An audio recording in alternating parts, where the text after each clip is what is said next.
So developments leading to quit India moment என்னென்னலாம் வந்து quit India மூமெண்ட்டுக்கு lead பண்ணுதுன்னு பார்க்கலாம். இண்டிவிஜுவல் சத்தியாகிரகா 1940 வைஸ்ராய் லின்லித்கவ் வந்து ஒரு ஆஃபர் கொடுக்குறாரு காங்கிரஸ்க்கு.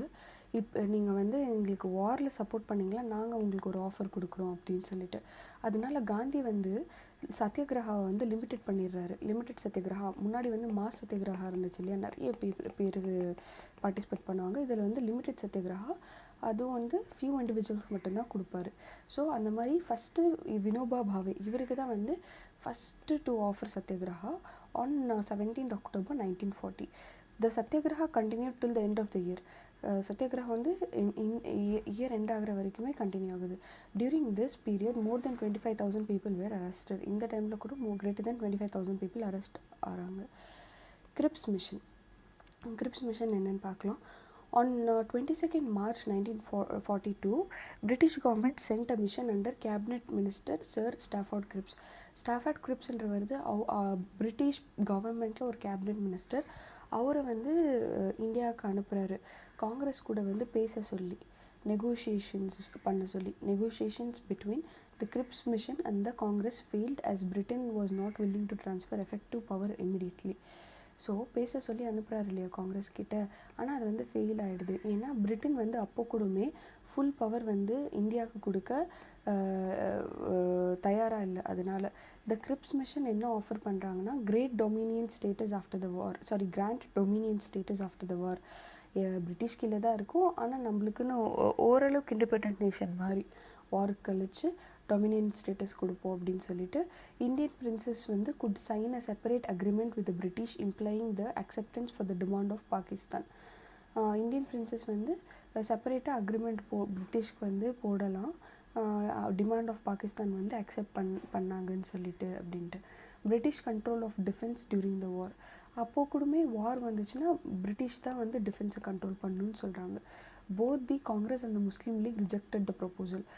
காங்கிரஸ் மட்டும் ரிஜெக்ட் பண்ணலை கிரிப்ஸ் மிஷனை, முஸ்லீம் லீக் கூடமே ரிஜெக்ட் பண்ணுறாங்க. Gandhi called the proposals as post dated cheque as a crashing do or die call by Gandhi. Cripps mission வந்து பயங்கர டிசப்பாயின்ட்மெண்ட் கொடுக்குது காந்திக்கு. So popular discontent was intensified by wartime shortages and steep rise in prices. The All India Congress Committee that met at Bombay on 8th August 1942 passed the famous Quit India resolution demanding an immediate end to British rule in India. So war time வந்து அவங்க வாரில் engage ஆகிருக்காங்க. ஆனால் அதுவே வந்து நமக்கு நிறைய prices, நம்மளோட goods and services கூடமே நிறைய ப்ரைஸஸ் ஆகுது. நம்மளும் ரொம்ப எல்லாத்துமே வந்து ஸ்டீப் ப்ரைஸஸ் சடனாக 2 rupees இருந்தது 20 rupees ஆகுறது, 2 rupees இருந்தது 10 rupees ஆகுறதுலாம் வந்து நிறைய பயங்கர ரைஸ் எல்லா ப்ரைஸஸ்லேயும். The All India Congress Committee that met at Bombay on 8th August 1942 passed the famous Quit India resolution. So all India Congress வந்து 8th August 1942 வந்து மீட் பண்ணுது பாம்பேயில். அதுதான் வந்து ஃபேமஸ் குவிட் இண்டியா ரெசல்யூஷனை வந்து டிமாண்ட் பண்ணுறாங்க. அது என்னென்னா, immediate end to the British rule. இனிமேல் வந்து பிரிட்டிஷர்ஸ்லாம் இருக்கவே கூடாது, டக்குன்னு வந்து அவங்க நம்ம நேஷனை விட்டு வெளில போகணுன்னு சொல்லிட்டு போராட ஸ்டார்ட் பண்ணுறாங்க. காந்தி வந்து கேவ் அ கால். அப்போ தான் காந்தி சொல்கிறாரு, ஒன்று பண்ணு இல்லைன்னா இறந்துரு, டூ ஆர் டை அப்படின்னு சொல்லிட்டு, டேர் அண்ட் டேஷிங்க அந்த மாதிரி டூ ஆர் டைன்னு சொல்லிட்டு ஒரு கோட்டை விடுறாரு வெளியில். Gandhi said we shall either free India or die in the attempt. ஒன்று நம்ம வந்து இந்தியாவை வந்து ஃப்ரீடம் கொடுக்கணும், இல்லைன்னா அந்த ஸ்ட்ரகிளே இருந்துடணும் அப்படின்னு சொல்கிறாங்க. We shall not live to see the perpetuation of a slavery. Perpetuation throughout the life. So நம்ம சாகிற வரைக்குமே ஸ்லேவரியை பார்த்துட்டு சாகக்கூடாது அப்படின்னு சொல்கிறாங்க. Non violent mass struggle under Gandhi was to be launched. ஒரு பயங்கரமாக நான் வயலண்ட் மாஸ் ஸ்ட்ரகிள் வந்து காந்தி கடியில் வந்து லான்ச் பண்ணிடுச்சு. But early next morning 9th August 1942 Gandhi and the entire Congress leadership was arrested. உடனே காந்தி வந்து அரெஸ்ட் பண்ணிடுறாங்க அந்த மாஸ் ஸ்ட்ரகிள்லாம் கொஞ்சம் காம் பண்ணுறதுக்கு. Role of socialists. With Gandhi and other prominent leaders of Congress in jail, the socialists provided the leadership for the movement. Gandhi அப்புறம் வந்து பெரிய பெரிய லீடர்ஸ்லாம் வந்து ஜெயிலில் இருந்ததுனால, காங்கிரஸ் நிறைய பீப்புள் பிலாங்கிங் டு காங்கிரஸ் வந்து ஜெயிலில் இருந்ததுனால, இந்த சோஷியலிஸ்ட் பீப்புள் இருக்காங்க இல்லையா, அவங்க வந்து லீடர்ஷிப் அந்த மூமெண்ட்டுக்கு வந்து அவங்க லீடர்ஷிப் ஆஃபர் பண்ணுறாங்க. அதில் Jayaprakash Narayan and Ramanand Mishra escaped from prison and organized an underground movement. இவங்க 2 பேருமே ப்ரிசன்லேருந்து எஸ்கேப் ஆகி ஒரு அண்டர் கிரவுண்ட் மூமெண்ட் வந்து ஸ்டார்ட் பண்ணுறாங்க. இவங்க தான் Aruna Asaf Ali. Women activities like Aruna Asaf Ali played a heroic role. இவங்க வந்து ஹீரோயிக் ரோல் ப்ளே பண்ணியிருக்காங்க. Usha Mehta established Congress radio underground. Usha Mehta தான் ரேடியோ வந்து அண்டர் கிரவுண்டில் வந்து எஸ்டாப்ளிஷ் பண்ணி எல்லாருக்குமே வந்து காங்கிரஸ் பீப்புளெலாம் வந்து இந்த கிரேட் மென் வந்து ஜெயிலில் இருந்தாலுமே அவங்களுடைய ஸ்பீச்சஸ்லாம் வந்து இவங்க வந்து ரெக்கார்ட் பண்ணியிருந்திருப்பாங்க இல்லையா, அது வந்து ரேடியோவில் போட்டு மோஸ்ட்லி எல்லாருக்குமே வந்து கேட்குற மாதிரி ரேடியோவில் போடுவாங்க. ஸோ தட் எந்த like through out the down வந்து எல்லா வீட்லேயும் ரேடியோ இருக்கும் இல்லையா, ஸோ எல்லாத்துலேயும் காஸ்ட் பண்ணுவாங்க. அப்போது வந்து அவங்களுக்கு இவங்க இல்லைனாலுமே அந்த தேசபக்தின்றது கொஞ்சம் கூட குறையக்கூடாது, எல்லாருமே நிறைய பேட்ரியாட்டிசமோடு இருக்கணும் அப்படின்னு சொல்லிட்டு இவங்க ரேடியோ அண்டர் கிரவுண்ட் ஸ்டார்ட் பண்ணுவாங்க. காந்தி ப்ராமினன்ட் லீடர்ஸ் ஆஃப் காங்கிரஸ்லாம் ஜெயிலுக்கு போயிடுறதுனால. So which successfully function till November 1942 வரைக்குமே சக்ஸஸ்ஃபுல்லாக ஃபங்க்ஷன் ஆகுது. அதுக்கப்புறம் உஷா மெஹட்டாவை கூட பிடிச்சிடுறாங்க பிரிட்டிஷ். பீப்புள்ஸ் ரெஸ்பான்ஸ், எப்படி பீப்புள் ரெஸ்பாண்ட் பண்ணுறாங்க அப்படின்னு பார்க்கலாம். News spread to different parts of India. News வந்து டிஃப்ரெண்ட் பார்ட்ஸ் ஆஃப் இந்தியாவுக்கு வந்து ஸ்ப்ரெட் ஆகுது. Spontaneous protest broke out everywhere. Spontaneous அப்படியே டக்குன்னு எல்லா இடத்துல இருந்துமே ப்ரொட்டஸ்ட் ஸ்ட்ரைக்ஸ் எல்லாம் வந்து ஸ்ட்ரைக்ஸ்லாம் ஸ்டார்ட் பண்ணுறாங்க. எப்படி நீங்கள் எப்படி பண்ணலாம் அப்படி இப்படின்னு சொல்லிட்டு. The people protested in whatever form that they could, such as ஹார்டல்ஸ், strikes, picketing. ஏதாச்சும் ஒரு சாக்கு கிடைச்சா போதும் பீப்புள் ப்ரொட்டஸ்ட் பண்ண ஆரம்பிச்சிட்டாங்களாம். The government suppressed it with brute force. People attack government buildings. So கவர்மெண்ட்டே வந்து நிறைய ஃபோர்ஸை வச்சு அந்த மாஸ் மூமெண்ட்ஸ்லாம் கண்ட்ரோல் பண்ண ட்ரை பண்ணுறாங்க. பீப்புள் வந்து கவர்மெண்ட் பில்டிங்ஸ்னு பார்க்காம government buildings, railway station, telegraph lines எல்லாத்தையும் பிரிட்டிஷ் சிம்பிள்ஸ் எங்கெங்கெல்லாம் இருந்துச்சோ, பிரிட்டிஷ் அத்தாரிட்டி எங்கெங்கெல்லாம் இருந்துச்சோ எல்லாத்தையும் டிஸ்ட்ராய் பண்ண ஆரம்பிச்சிட்டாங்க. This was particularly white spread இன் மெட்ராஸில் தான் இது பயங்கர வைட் ஸ்ப்ரெட்டாக இருந்திருக்கு. parallel governments were established in Satara, Orissa, Bihar, United Province and Bengal. Government இருந்து இன்னொரு கவர்மெண்ட் வந்து செட் பண்ணுறாங்க. பேரலல் கவர்மெண்ட் பிரிட்டிஷ் கவர்மெண்ட்க்கு ஈக்குவலாக இன்னொரு கவர்மெண்ட் செட் பண்ணி ஸ்டார்ட் பண்ணிட்டாங்க. எங்கே? சத்தாரா, ஒரிசா, பீகார், யுனைடெட் ப்ராவின்ஸ், பெங்காலில். சுபாஷ் Chandra Bose and Indian National Congress பார்க்கலாம். சுபாஷ் சந்திர போஸ் வந்து காங்கிரஸை வந்து விட்டுடுறாங்க. அதுக்கப்புறம் வாஸ் நவ் அண்டர் ஹவுஸ் அரெஸ்ட்டில் இருக்கார் இந்த டைமில் 1942. So he wanted to strike British hard by joining its enemies. So பிரிட்டிஷ்க்கு எனிமீஸ் இருக்காங்க இல்லையா இந்த வேர்ல்டு வார்லெல்லாம், ஜெர்மனி அந்த மாதிரி. ஸோ அவங்க கூட போய் வந்து இவர் சேரணும்னு நினைக்கிறாங்க. March 1941 he made a dramatic escape from his house. So 1941 வந்து அந்த காலகட்டத்தில் வந்து ஹவுஸ் அரெஸ்ட் பண்ணுறாங்க. 1941 டைமில் மார்ச் 1941 ஒரு பயங்கரமாக ட்ராமட்டிக் எஸ்கேப், எப்படியோ மூவிஸில் வர மாதிரி எஸ்கேப் வராரு. From his house in disgrace and reached Afghanistan. யாருக்கும் தெரியாமல் எஸ்கேப் ஆகி ஆப்கானிஸ்தானை வந்து ரீச் பண்ணுறாரு. Initially wanted to get the support of Soviet Union. After Soviet Union joined allied powers which included Great Britain, he went to Germany. First வந்து ரஷ்யாவில் தான் join பண்ணுறாருன்னு நினைக்கிறாங்க. அதுக்கப்புறம் ரஷ்யா கூடமே ஆலிட் பவர்ஸ் கிரேட் பிரிட்டிஷோட வந்து சேரும் கொஞ்ச நாள் கழிச்சு. அதனால அவர் வந்து ஜெர்மனிக்கு போயிடுறாருன்னு சொல்கிறாங்க. February 1943 he made his way to Japan on submarine and took control of Indian National Army. So இந்த மாதிரி டைமில் வந்து சப்மரைன்னா கடலுக்கு கீழே ட்ராவல் பண்ணுவாங்க. அதுதான் அந்த சப்மரைன் மூலமாக வந்து ஜப்பானுக்கு போயிட்டு இந்தியன் நேஷ்னல் ஆர்மியை வந்து கண்ட்ரோல் எடுக்கிறாங்க. Indian National Army captain Lakshmi Sahgal headed it. Azad Hind Fauj had earlier been organized by Gen. Mohan Singh with Indian prisoners of war with the support of Japanese in Malaya and Burma. So இந்த Indian National army வந்து எப்படி form பண்ணுறாங்கன்னா, மோகன் Singh with Indian prisoners prisoners வச்சு இந்த வார் பிரிசனர்ஸ்னு ஜப்பானோட சப்போர்ட்டில் மலையாள பர்மாலெல்லாம் வார் பிரிசனர்ஸ்னு Indians வச்சுருப்பாங்கல்ல அவங்கள வச்சு தான் Azad Hind Fauj Indian National Army start ஆயிருக்கு. Bose reorganized it into 3 brigades, Gandhi Brigade, Nehru Brigade and Women's Brigade. So 3 brigadeல வந்து அவர் ஸ்டார்ட் பண்ணுறாரு, named after Rani of Jhansi. Women Brigade வந்து named after Rani of Jhansi.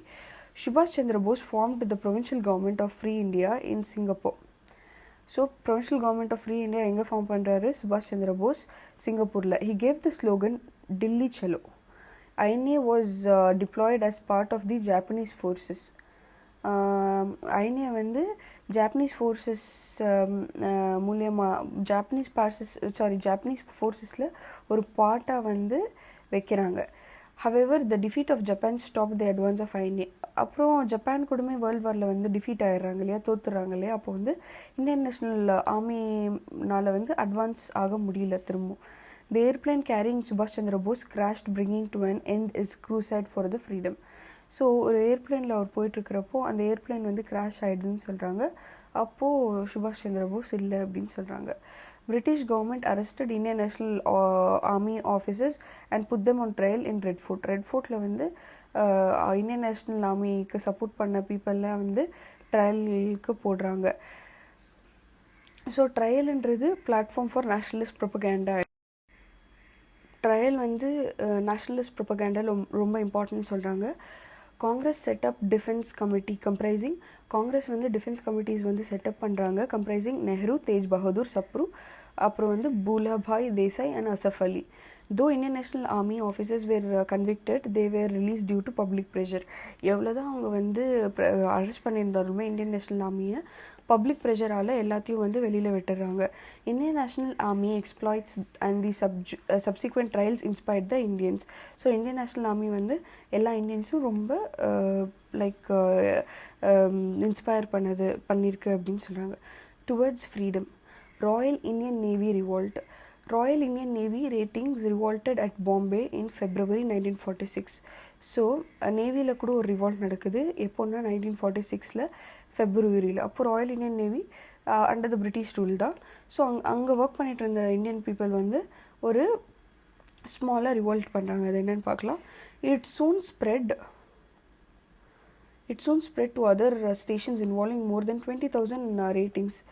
Similar strikes occurred in Indian Air Force and Indian Signal Corps at Jabalpur. So ஆர்மிக்கு மட்டும் இருந்துச்சு இல்லையா, இப்போ வந்து navy அதுக்கப்புறம் ஏர்ஃபோர்ஸ் எல்லாத்துக்குமே வந்து இந்த ரிவோல்ட் வந்து ஸ்டார்ட் பண்ணுறாங்க. Thus the British hegemonic control ceased even in the armed forces. ஹெஜிமோனிக்னால் நான் தான் பெருசு, நான் தான் டாமினன்ட், அந்த கண்ட்ரோல் வந்து ஆர்ம்டு ஃபோர்ஸஸில் கூட குறையுது அப்படின்னு சொல்கிறாங்க. So Indian sailors in revolt அப்போ நியூஸ் பேப்பர்ஸில் கூட வந்திருக்கு. Negotiating independence. சிம்லா கான்ஃபரன்ஸில் வந்து இண்டிபெண்டன்ஸ் கண்டி பேசுகிறாங்க. வேவல் பிளான் வந்து 1945 14 ஜூனில் வந்து அனௌன்ஸ் பண்ணுறாங்க.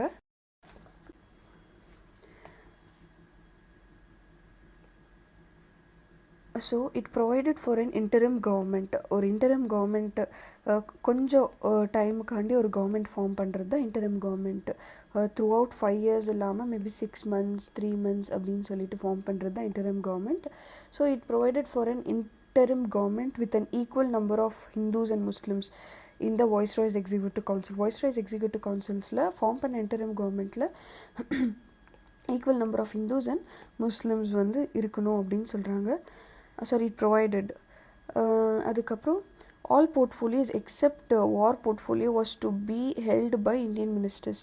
எல்லா போர்ட்ஃபோலியோஸும் வார் போர்ட்ஃபோலியோ விட்டு எல்லா போர்ட்ஃபோலியோஸும் இந்தியன் மினிஸ்டர்ஸ் தான் வந்து ஹோல்டு பண்ணணும் அப்படின்னு சொல்கிறாங்க, ஹெட்டாக இருக்கணும்னு சொல்கிறாங்க. ஹவெவர் ஷிம்லா கான்ஃபரன்ஸ் வந்து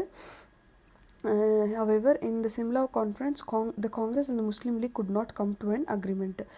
சிம்லா கான்ஃபரன்ஸில் கூட ஒரு அக்ரிமெண்ட்டுக்கு வந்து காங்கிரஸும் முஸ்லீமும் வரலை அப்படின்னு சொல்கிறாங்க. Jinnah demanded that all Muslim members should be from Muslim League. Jinnah என்ன சொல்கிறாருன்னா எல்லா முஸ்லீம் மெம்பர்ஸும் முஸ்லீம் லீக்லேருந்து தான் வரணும். அதுக்கப்புறம் அவங்களுக்கு வந்து வீட்டோ இருக்கணும் இம்பார்ட்டன்ட் மேட்டர்ஸில். வீட்டோன்னா கான்ஸ்டிடியூஷனல் மேட்டர்ஸில் ஏதாச்சும் ரிஜெக்ட் பண்ண முடியும் அவங்களுக்கு வீட்டோ இருந்துச்சுன்னா. அதனால ஸோ இந்த provisional elections held in 1946 provisional elections நடக்குது. அந்த டைமில் காங்கிரஸ் வந்து ஜெயிக்கிறாங்க. நிறைய ஜென்ரல் சீட்ஸ் எல்லாமே காங்கிரஸ் தான் ஜெயிக்கிறாங்க. முஸ்லீம் league won most of the seats reserved for Muslims, thus bolstering its claim. So Muslim லீகுமே முஸ்லீம் சீட்ஸை வந்து நிறைய ஜெயிக்கிறாங்கன்னு சொல்கிறாங்க. Cabinet mission. பிரிட்டனில் வந்து லேபர் பார்ட்டி வந்து பவரில் இருந்துச்சு. In Britain, Labour Party had won a landslide victory. Clement Attlee, the Prime Minister, ஆறாரு. So he declared that he wanted to transfer power at earliest. Clement Attlee என்ன சொல்கிறாருன்னா, முடிஞ்ச அளவுக்கு சீக்கிரமாக நான் பவரை வந்து ட்ரான்ஸ்ஃபர் பண்ணிடுவேன் அப்படின்னா பிரிட்டிஷ் கிட்ட இருக்கிற பவரை வந்து இந்தியாவுக்கு கொடுத்துடுறது, இந்தியாவோட பவரை. அதுதான். So he sent a cabinet mission comprising Pethick Lawrence, Sir Stafford Cripps and AV Alexander. இவங்க 3 பேரையும் அனுப்புகிறாரு கேபினட் மிஷனுக்காண்டி. So rejecting the demand for Pakistan, it provided for a federal government with control over defence, communications and foreign affairs. So Pakistan separate நேஷனாக வந்து cabinet mission வந்து பாகிஸ்தான் ஒரு separate நேஷனாக இருக்கக்கூடாதுன்னு சொல்லிட்டு ரிஜெக்ட் பண்ணிவிட்டு ஒரு ஃபெட்ரல் கவர்மெண்ட் வந்து ஃபார்ம் பண்ணணும் அப்படின்னு சொல்லிட்டு சொல்கிறாங்க. Defence, communications and foreign affairs கண்ட்ரோலில் அவங்களுக்கு இருக்கிற மாதிரி. த ப்ராவின்ஸ் வேர் டிவைடட் இன்டு 3 groups. அந்த ப்ராவின்சஸ் இருக்கு இல்லையா, அந்த ப்ராவின்சஸ் வந்து 3 வந்து பிரிக்கணும்னு சொல்கிறாங்க. ஒன்று நான் முஸ்லீம் மெஜாரிட்டி, ஒன்று முஸ்லீம் மெஜாரிட்டி, அப்புறம் இன்னொன்று வந்து நார்த் வெஸ்ட் அந்த முஸ்லீம் majority provinces in north east அப்படின்றாங்க. A constituent assembly was to be elected and an interim government set up with representation for all communities. So நான்-முஸ்லீம்னா நம்ம ஹிந்துஸு, முஸ்லீம்னா முஸ்லிம்ஸு. ஓகேங்களா? ஸோ கான்ஸ்டிடியூவன்ட் அசம்பிளி வந்து எலெக்ட் பண்ணணும். அப்புறம் வந்து அது வந்து இன்டரிம் கவர்மெண்ட்டை கொஞ்ச நாள் செட் பண்ணணும். அப்புறம் வந்து அந்த கான்ஸ்டிடியூவன்ட் அசம்பிளியில் ஆல் கம்யூனிட்டிஸுமே வந்து உடன்பாடு இருக்கணும் அப்படின்னு சொல்கிறாங்க. The Congress and the Muslim League accepted the plan. Both காங்கிரஸும் முஸ்லீம் லீகும் 2 பேருமே இந்த பிளான்க்கு அக்செப்ட் பண்ணுறாங்க. However both interpreted it differently. 2 பேருமே இந்த பிளானை டிஃப்ரெண்ட்டாக சொல்கிறாங்க. ஆனால் 2 பேருமே வந்து அக்செப்ட் பண்ணிக்கிட்டாங்கன்னு சொல்கிறாங்க. Direct action day call by Muslim League. So அப்படியே வந்து காங்கிரஸ்க்கும் முஸ்லீம் லீக்குமே டிஃப்ரென்சஸ் ஸ்டார்ட் ஆகுது. நீ இப்படின்னு சொல்லிட்டு. when a former nominated Muslim member. So the league argued it was to be sole representative of the Muslims and withdrew its approval. Jinnah வந்து 16th August 1946 direct action டே அப்படின்னு சொல்லிட்டு declare பண்ணுறாரு. அப்போ வந்து நிறைய இவங்களும் சண்டை போட ஆரம்பிச்சிடுறாங்க. Hartals and demonstrations took place which soon turned into Hindu Muslim conflict. It spread to other districts of Bengal. அப்படியே பெங்காலில் வந்து அதர் டிஸ்ட்ரிக்ஸ்க்குமே பயங்கரமாக பரவ ஸ்டார்ட் ஆகுது. The district of Noakhali was worst affected. இந்த டிஸ்ட்ரிக்ட் வந்து ரொம்ப வேர்ஸ்ட்டாக அஃபெக்ட் ஆகுதுன்னு சொல்கிறாங்க. Mountbatten plan. Interim government வந்து யாரால் ஹெட் பண்ணுதுன்னா Jawaharlal Nehru. Was formed in September 1946. எப்போ ஃபார்ம் ஆகுது? September 1946. After some hesitation Muslim League joined it in October 1946.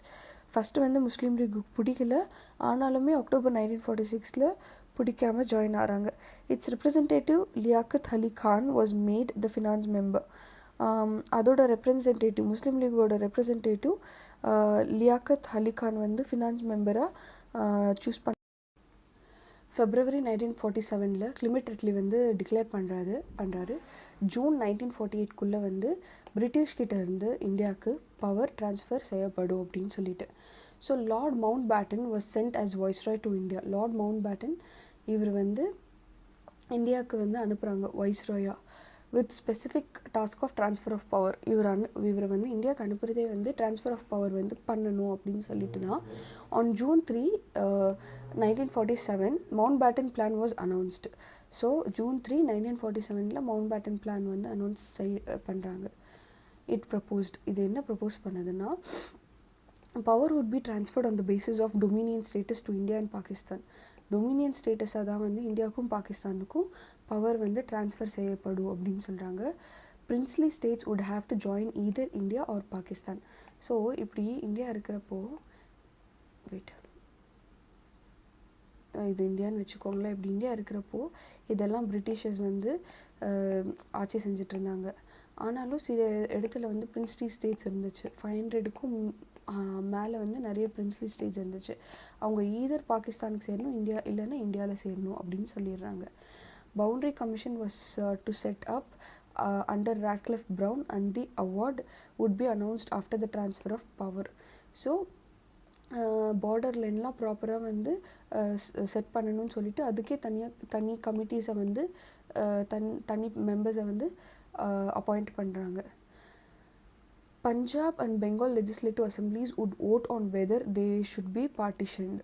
பஞ்சாபும் அப்புறம் பெங்கால் லெஜிஸ்லேட்டிவ் அசம்பிளிஸ் வந்து அவங்களே வந்து ஓட் பண்ணலாம், அவங்க வந்து அவங்க கூட பார்ட்டிஷன் பண்ணணுமா வேண்டாமா அப்படின்னு சொல்லிட்டு. Independence and partition. Mountbatten Plan was given effect by the enactment of the Indian Independence Act on 18 July 1947 by British Parliament. So Mount பிளான்கே வந்து எப்போ வந்து எஃபெக்ட் கொடுக்குறாங்க அப்படின்னா 18 July 1947 British parliament. So the act abolish the sovereignty of the British parliament over India. இந்த act என்ன பண்ணுதுன்னா, அப்போ வரைக்குமே பிரிட்டிஷ் பார்லிமெண்ட் தானே எல்லாமே இந்தியாவை பார்த்துட்டு இருந்துச்சு, அதெல்லாம் வந்து அபாலிஷ் பண்ணிருச்சு. India was partition into 2 dominions. India வந்து 2 dominionsஸாக பார்ட்டிசிபேட் ஆகுது. One Pakistan, the other is India. On 15th August 1947, India won independence.